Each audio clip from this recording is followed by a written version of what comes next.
요즘 주변 사람들을 만나보면 점점 더 나이를 가늠하기 어려워지죠. 어떤 분들은 나이에 비해 너무 젊어 보여 깜짝 놀라기도 하고 또 어떤 분들은 나이에 비해 나이가 들어 보여 놀라기도 하는데요. 이렇게 얼굴 노화는 개인차가 매우 큰 것 같습니다. 요즘은 남녀 구분 없이 어려 보이는 얼굴을 갖고자 하는 욕구가 강한데요. 얼굴 노화를 막고 어려 보이는 얼굴로 만들기 위한 다양한 방법들. 오늘 메디컬인에서는 동안을 결정짓는 요소와 동안 만들기에 대해 함께 이야기 나눠보겠습니다. 오늘의 주제 바로 동안의 요소와 동안 만들기입니다. 요즘에는 남녀노소 가리지 않고요. 점점 더 어려 보이는 얼굴을 갖고 싶은 아주 그런 욕구가 강한 시대인데요. 뭐 저만 해도 사실 상당히 어려 보이고 싶은 그런 마음이 들 때가 많습니다. 뭐 시청자 여러분들도 그러시지 않을까 생각이 되는데 어떻게 하면 어려 보일까? 어떻게 하면 동안 소리를 들을 수 있을까? 그 오랫동안 품어왔던 아주 마음속 깊은 그 질문을 속 시원하게 풀어주실 오늘의 메디컬인 주치 함영찬 원장님 만나보겠습니다. 원장님 안녕하세요. 안녕하세요. 네, 정말 오랜만에 뵙는데 얼굴이 더 어려지신 것 같으세요. 예, 부럽습니다. 시작부터 칭찬해 주시니까 너무 감사한데요. 예, 오랜만에 뵈서 저도 반갑습니다. 그렇군요. 자, 원장님 오늘 저희가 진행할 주제가 바로 동안의 요소와 동안 만들기인데 요즘 보면 이제 이런 문제로 병원을 찾는 분들이 상당히 많으실 것 같아요. 네, 맞습니다.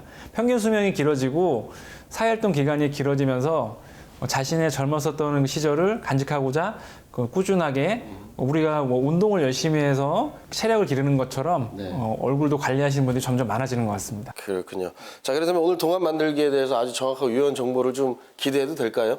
네, 기대하셔도 좋습니다. 네. 자, 그렇다면 동안 얼굴을 만들려면 이제 그 동안의 조건을 좀 알아봐야 되잖아요.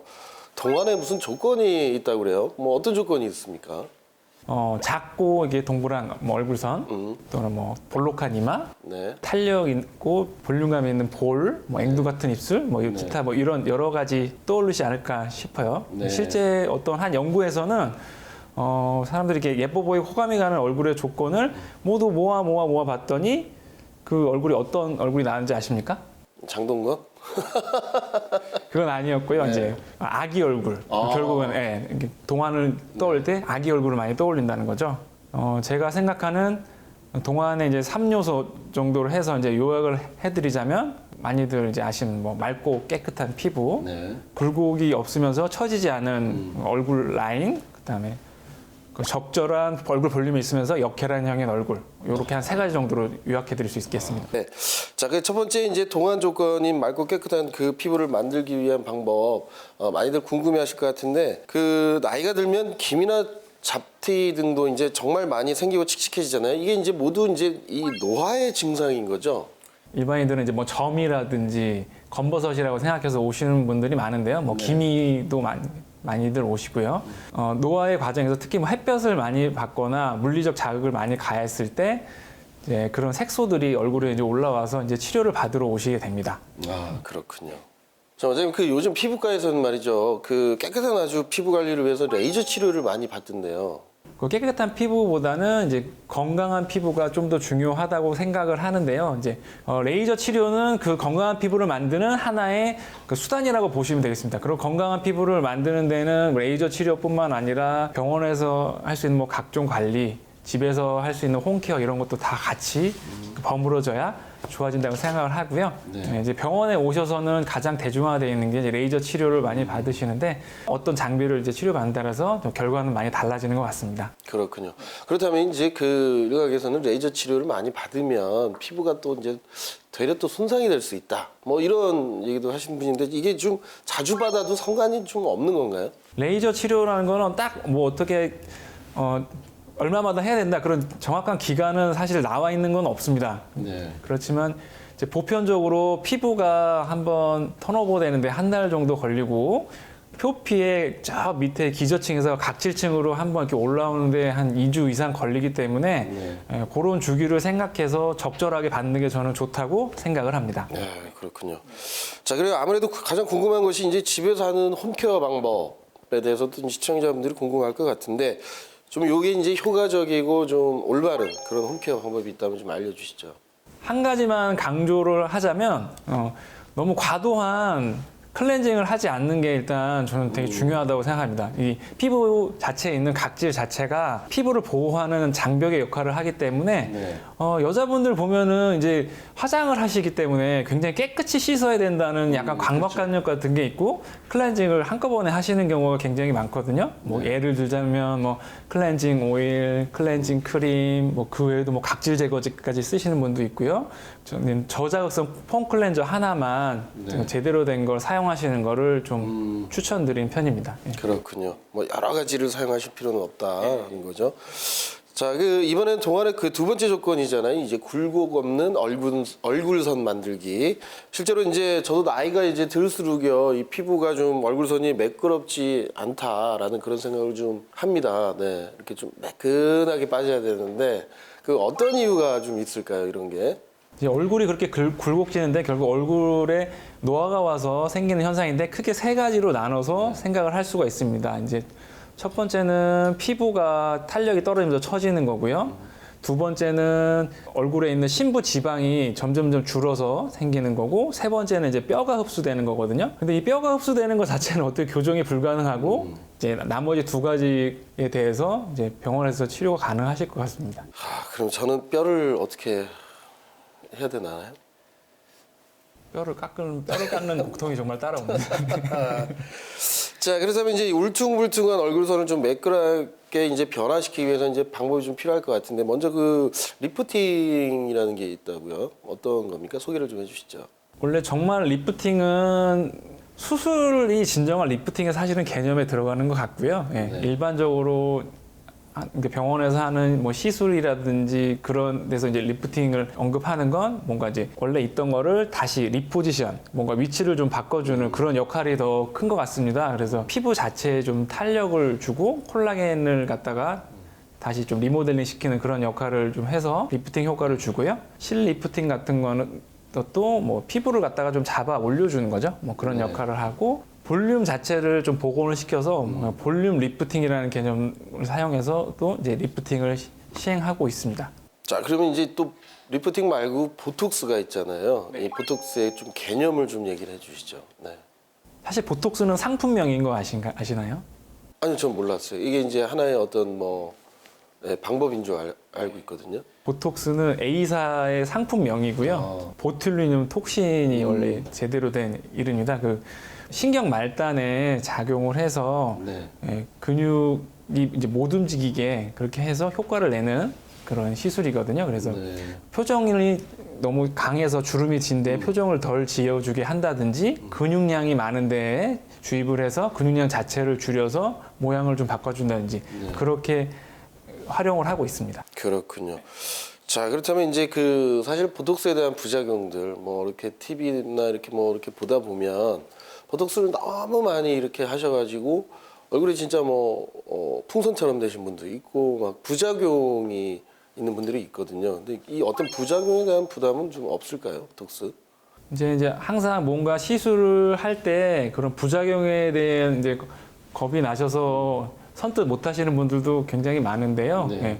그 미용에서 쓰는 보톡스는 많은 부위를 하지 않는다면 들어가는 양 자체가 일단 많지 않고, 그 숙련된 병원에 찾아가서 시술을 받게 되면 사실은 정말 보톡스만큼 저는 안전한 시술도 없다고 생각하기 때문에 잘 그 병원을 선택하시고 원장님을 잘 선택해서 시술을 받는다면 안전한 시술로 저는 생각을 합니다. 그렇군요. 자, 그럼 이제 보톡스를 뭐 저도 사실은 맞아봤습니다만은 뭐 좀 부자연스럽다 하시는 뭐 그런 이야기를 하시는 분들도 계시거든요. 어떻습니까?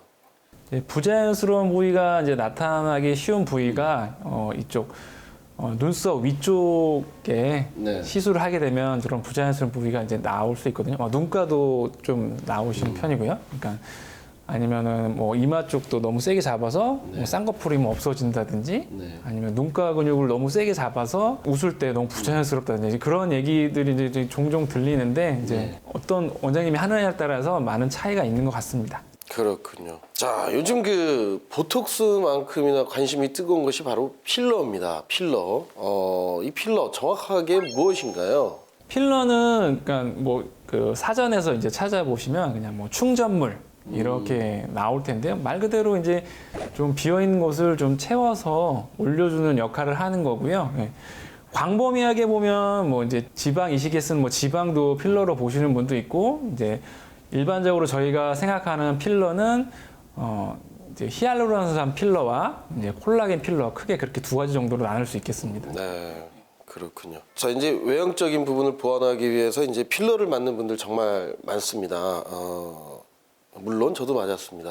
예, 근데 이제 시청자분들은 어디를 맞았는지 이제 모르실 텐데, 근데 이제 원장님 그 필러 어떤가요? 좀 안전한가요? 필러는 아까 말씀드렸던 보톡스보다는 시술 숙련도가 많이 필요가 되고, 워낙 요즘에는 대중화돼 있고, 사실 의사들이 예전보다 이제 공부도 많이 하고 시작을 하기 때문에 너무 불안해하실 필요는 없고요. 예. 네. 뭐 실제적으로 어떤 문제가 생기는 확률 자체도 교통사고가 나는 확률보다 적기 때문에 예, 효과가 더 크다고 생각하시면 그 적절한 이제 원장님을 찾아서 시술하시는 건 좋은 방법이라고 저는 생각합니다. 예. 그렇군요. 네. 아, 이 교통사고 나는 확률보다 적다. 네. 라고 한다면은 뭐 상당히 좀 부담이 덜 할 만한 시술이 되겠네요. 자, 또 역시나 뭐 보톡스만큼이나 필러도 그 부작용에 대한 어떤 그런 우려가 많으시던데 어떻습니까? 필러에 대한 부작용 중에 이제 가장 무서운 건 뭐 이제 실명이라는 부분하고 이제 괴사라고 이제 피부 자체가 좀 죽어가는 그런 게 이제 생길 수가 있는데요. 다 필러를 한다고 위험한 건 아니고 네. 가장 위험한 거는 이제 데인저 트라이앵글이라고 해서 저희 얼굴 동맥이 이제 뭐 마리오네트랑 팔자주름 따라서 보통 이렇게 코 끝으로 이렇게 올라가거든요. 네. 그 얼굴 동맥이 지나가는 그 부분에 이제 필러를 하는 게 좀 위험하다고 이제 되어 있거든요. 그래서 이제 저희 나라에서는 아무래도 동양인들이 코가 낮기 때문에 코에 대한 시술 빈도나 팔자 이런 데 빈도가 높기 때문에 네. 오히려 이제 빈도는 코나 팔자가 더 높다고 되어 있습니다. 예, 근데 이것도 이제 숙련도가 높으신 분들한테 받으면 너무 크게 걱정하시진 않아도 될 것 같습니다. 왜냐하면 그런 분들은 그런 원장님들은 다 부작용이 났을 때 어떻게 조치를 해야겠다는 그런 플랜까지 다 마련하고 하시기 때문에 네. 예, 너무 또 불안해서 하실 필요는 없을 것 같습니다. 네. 그렇군요. 네. 자, 원장님 그렇다면 이제 필러를 좀 안전하게 시술받기 위해서 환자들이 좀 기억해야 될 그런 내용들이 좀 있을까요? 필러를 안전하기 위해서 기억해야 될 내용은 요즘에 뭐 그런 분들이 많지는 않지만 뭐 제가 이제 봤던 환자분들 중에서 이제 전에 이제 병원이 아닌 곳에서 시술을 하셨던 분들이 꽤 많았어요. 그게 네. 이제 뭐 한 5년에서 10년 전 얘기가 사실 많긴 하겠지만 네. 예, 그런 시술은 절대로 하시면 안 되고요. 안정성이 보장되어 있지도 않고 그런 분들이 하는 시술은 책임을 질 수 없기 때문에 그렇죠. 예, 절대로 하시면 안 될 것 같고요. 그 다음에는 오래 간다는 필러들을 하는 병원들도 있는데 네. 저는 그 필러는 좀 시간이 지나면은 몸에서 분해가 되고 없어지는 게 좀 더 안전하다고 생각하는 편이어서 그런 필러는 좀 더 생각을 많이 해보시든지 지양하시는 게 좋을 것 같습니다. 그렇군요. 네. 자, 그렇다면 이제 그 보톡스와 필러, 뭐 사실 뭐 3개월이다, 뭐 6개월이다, 뭐 이렇게 얘기하시는 분들이 많은데 그 어떤 그 주기가 일정하게 있나요?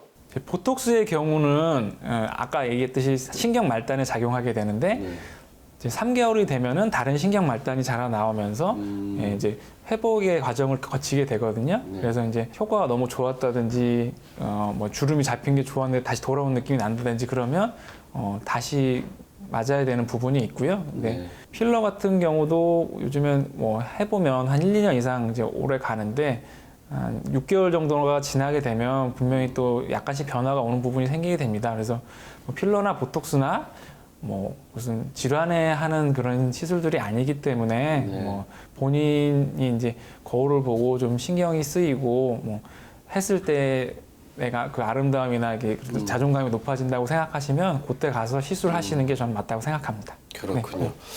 자, 그렇다면 이제 이번에는 동안 얼굴 만들기 세 번째 조건이죠. 이제 적절한 얼굴 볼륨에 대한 이야기를 좀 나눠보도록 할 텐데, 참 진짜 이 노화가 본격적으로 시작되는 그 30대 중반 이후부터 이 얼굴 볼륨 관리가 상당히 중요할 것 같다는 생각이 듭니다. 어떻습니까?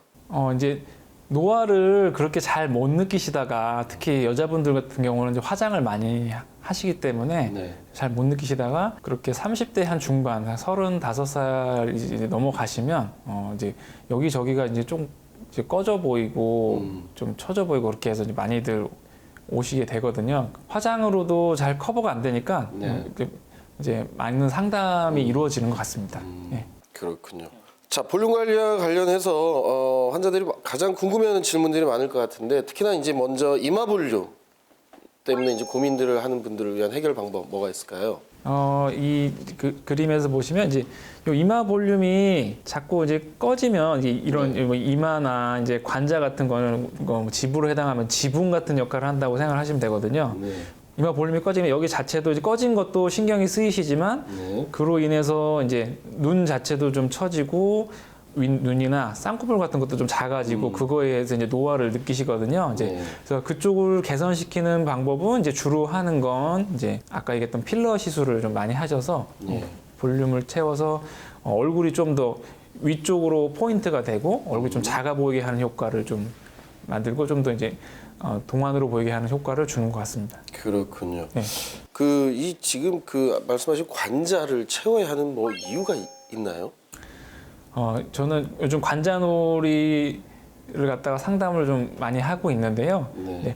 관자놀이 자체가 뭐 너무 많이 꺼져 있지 않는 경우는 신경을 많이 안 쓰시는데 저는 요 눈썹 끝에부터 입꼬리를 연결하는 이 가상의 선, 이 축을 갖다가 견디게 해주는 하나의 중심이 된다고 생각을 하거든요. 그래서 관자놀이를 채웠을 때 이 축이 좋아지면서 얼굴이 영해 보이게 되는 걸 많이 느끼게 됩니다. 그러니까 관자놀이를 시술하면 이런 눈썹, 눈꼬리 자체도 올라가고 이런 눈 밑 고랑도 좀 덜 보이게 되고 그다음에 이런 팔자주름이나 윗입술 라인까지 같이 좋아지는 거를 제가 봤을 때는 많이 느낍니다. 그렇군요. 자, 지금 이제 이 그림상으로도 봐도 이제 눈 밑이 좀 꺼지고요. 그리고 또 주름도 보이고 그리고 또 이제 다크서클이 심한 경우 뭐 이런 것들로도 고민이 많으실 거 아니에요, 그렇죠?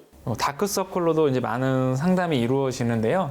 다크서클의 크게 세 가지 원인은 이쪽에 볼륨이 많거나 적거나, 그러니까 눈밑 지방이 꺼졌거나 튀어나왔거나, 두 번째는 이쪽에 혈관이 비쳐 보여서 이제 젊은 분들이 이제 그런 게 많이 보이거든요. 세 번째는 이쪽에 색소 침착이 와서 그러니까 자기도 모르게 많이 비볐다든지 예전에 뭐 아토피나 알레르기성 비염을 알아갖고 자꾸 비볐던 분들, 그런 분들이 이제 색소 침착이 오는 경우가 있거든요. 그래서 그런 아까 첫 번째 같은 경우는 필러 시술이나 뭐 수술 같은 거를 통해서 이제 교정을 시켜 주셔야 되고요.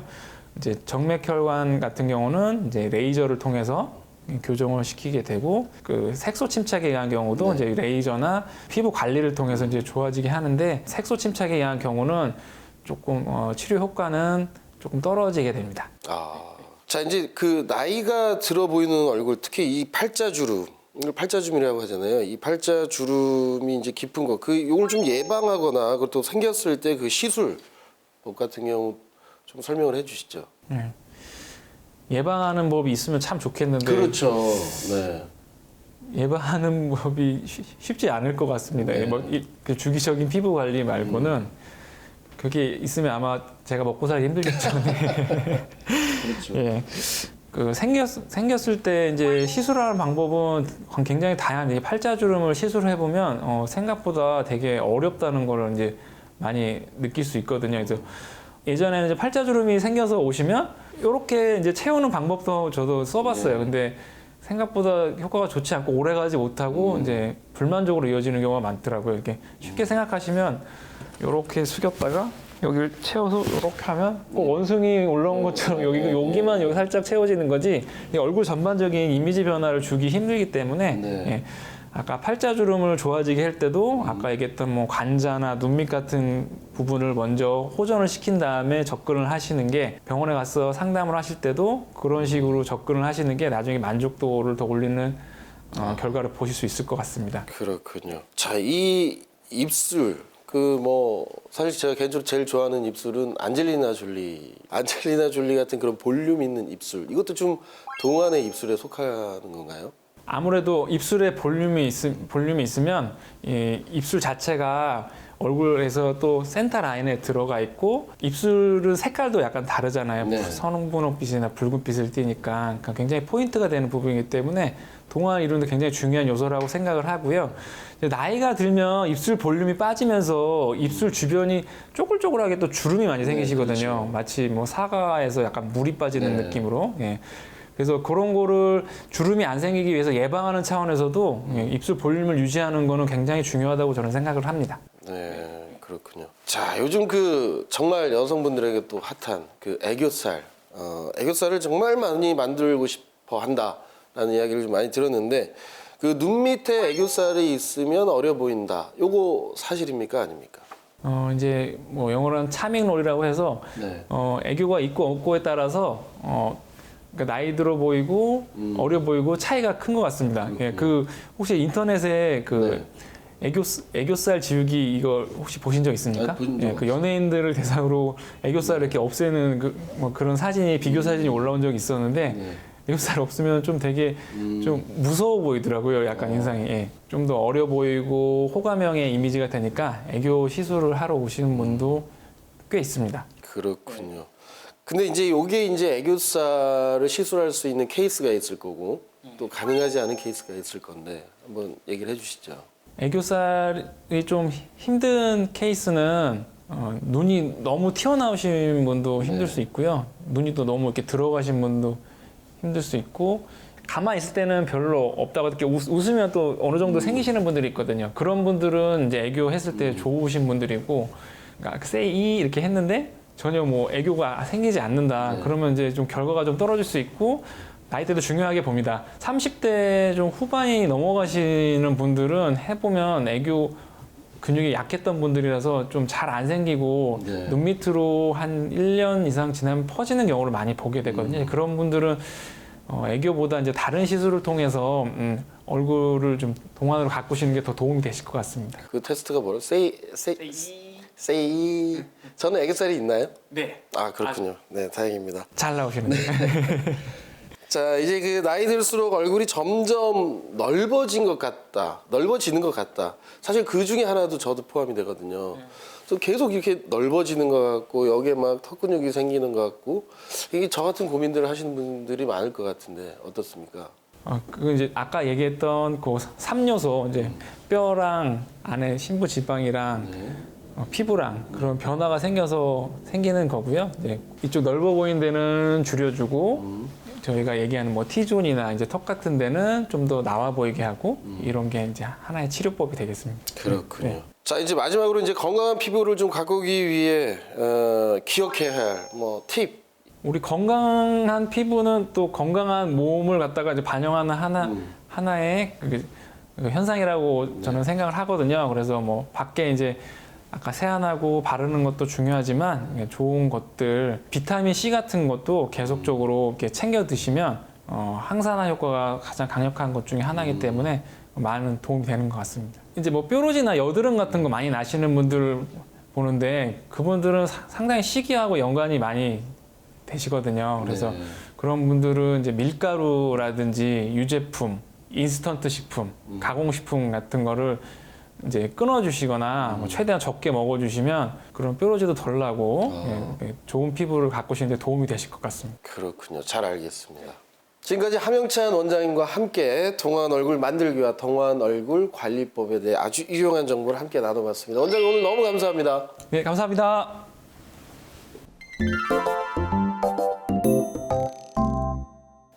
건강을 지키기 위해서도 꾸준한 관심과 노력이 필요한데요. 우리 얼굴 역시 마찬가지가 아닐까 생각이 듭니다. 25살 이후부터는 꼼꼼한 관리만이 동안 피부와 동안 얼굴을 만드는 가장 첫 번째 방법이라는 사실 여러분들 꼭 기억하시기를 바라면서 메디컬인 오늘 준비한 내용은 여기까지입니다. 시청해주신 여러분 감사합니다.